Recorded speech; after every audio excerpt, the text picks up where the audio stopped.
Officiel. Le Barça scelle un nouvel accord.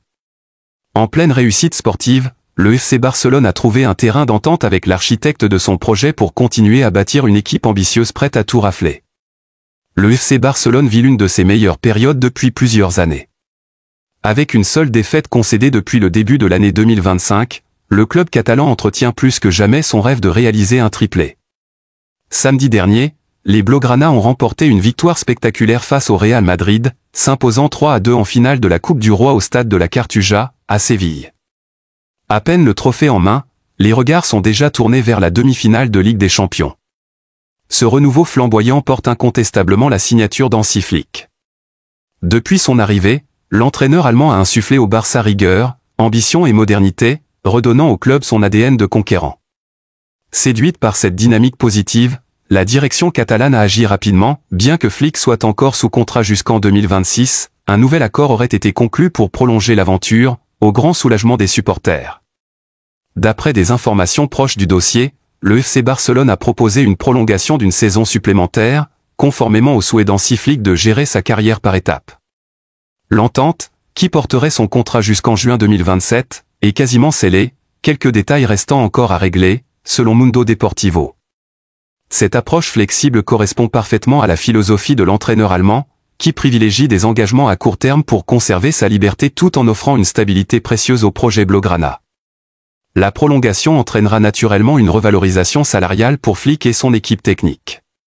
Pour ne pas perturber le groupe en pleine lutte pour les titres, la direction du club envisage d'officialiser l'accord seulement à la fin de la saison.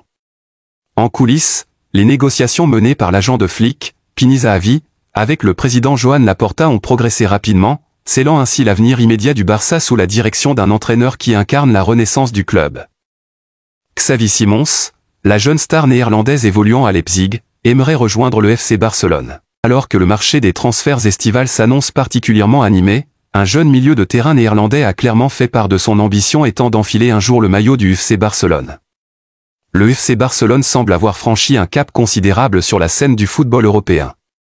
En effet, comme on a pu le constater au cours de cette saison, le club catalan, qui avait commencé par une série de matchs à la fois serrés et maîtrisés, a réussi à inverser la tendance, jusqu'à s'offrir, face au Real Madrid, son rival historique, la Supercoupe d'Espagne ainsi que la Coupe du Roi.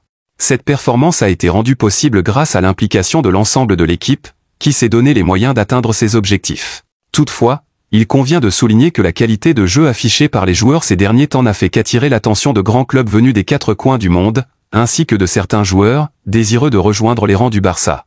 Parmi eux figure Xavi Simons, le jeune international néerlandais, actuellement au RB Leipzig. Xavi Simons considère que son aventure en Bundesliga touche à sa fin. Après une saison jugée en demi-teinte, le joueur formé à la Masia estime être prêt à franchir un nouveau cap selon plusieurs sources, dont le journaliste Fabrizio Romano. Son souhait le plus profond serait de revenir en Catalogne, même s'il est conscient des difficultés économiques que traverse le club Blaugrana. Leipzig, de son côté, serait disposé à négocier un départ en cas d'offre avoisinant les 75 millions d'euros. La Premier League semble aujourd'hui plus accessible pour lui, avec des clubs comme Chelsea et Manchester United déjà sur les rangs. Malgré les refus du passé et la complexité financière de l'opération, Simons ne cache pas son attachement au Barça, où il a été formé avant de partir au PSG. Il entretient toujours des liens étroits avec plusieurs joueurs de l'effectif catalan et ne manque jamais une occasion de revenir à Barcelone. Le club est bien en quête d'un milieu offensif pour renforcer son effectif, mais ses moyens actuels rendent l'arrivée de Simons improbable cet été. Ce dossier, tout comme celui de Bernardo Silva, également intéressé par un transfert, reste suspendu à l'évolution de la situation financière du club. Le Bayer Leverkusen a la trousse d'un attaquant du Barça. Alors que le mercato d'été approche, le FC Barcelone pourrait recevoir une offre venue d'Allemagne pour l'un de ses attaquants les plus en forme de la saison. Le FC Barcelone affiche une forme impressionnante cette saison, comme le prouvent ses statistiques solides. Les victoires accumulées par le club sont le résultat d'une forte cohésion collective, où chaque joueur a su répondre présent lorsque cela était nécessaire. Des attaquants tels que Lewandowski, Rafinha et Yamal ont été des éléments clés, apportant régularité et efficacité en attaque. Toutefois, ce succès ne peut être attribué uniquement à la performance offensive, mais également à la stratégie tactique déployée par l'entraîneur, Hansi Flick qui a su tirer le meilleur parti de ses joueurs.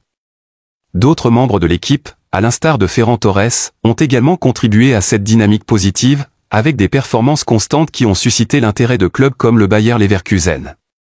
Le Bayer Leverkusen prêt à dégainer une offre folle pour Torres.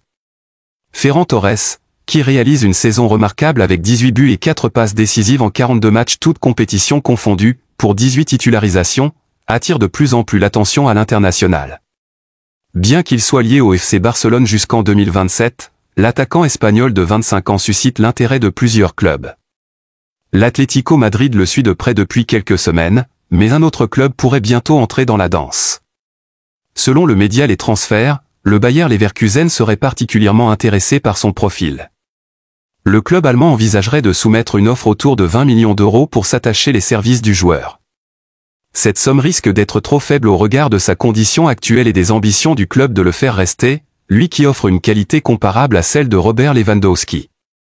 Par ailleurs, la volonté de Ferran Torres est également à prendre en compte, car il n'a jamais eu l'intention de partir du Barça. Dugarry demande la fin de la mafia Real Madrid. Le Real Madrid a perdu la finale de la Coupe du Roi face au Barça samedi dernier. L'attitude du club merengue avant, pendant et après la rencontre est déplorée par de nombreux observateurs. Les tensions sont nombreuses au Real Madrid depuis quelque temps et la récente défaite en finale de la Coupe du Roi face au Barça n'a rien arrangé. Surtout que les Madrilènes semblent avoir perdu le fil du bon sens. Avant d'affronter les Catalans, le Real Madrid a en effet mis une pression XXL sur les arbitres de la rencontre. Pendant et après le Clasico, l'attitude des joueurs et du staff merengue a ensuite fait débat. Antonio Rudiger a notamment jeté un objet en direction de l'homme au sifflet. Pour Christophe Dugarry, le Real Madrid a fait honte au football et mérite une sanction exemplaire. Sur l'antenne de RMC, le consultant a en effet poussé un énorme coup de gueule contre le Real Madrid et ses méthodes agressives envers les arbitres. Où est le devoir d'exemplarité que doit avoir le club le plus titré au monde? Le message envoyé est dévastateur pour le football amateur. Comment les bénévoles du monde entier vont faire? Je suis choqué. Il faut que les instances sanctionnent très lourdement le Real Madrid. S'ils ne le font pas, ce sera une catastrophe et les gens vont se détourner du football. C'est une honte absolue. J'ai été choqué des coups de pression, de la calomnie, de la mauvaise foi. Ce qu'ont fait les dirigeants avant le match est à la limite des méthodes de voyous, de mafieux. Ils ont sciemment sali et piétiné l'image du foot. Le Real a touché le fond et beaucoup de gens vont se détourner de ce club. Je suis choqué de ce que ce grand club est devenu. On saura dans quelques jours si le Real Madrid sera puni. Mais déjà sportivement, la saison qui va s'achever prochainement n'est pas loin d'être un énorme fiasco même si un faible espoir demeure de remporter la Liga. C'est ici que prend fin cette édition d'information, à très bientôt pour plus d'actualités.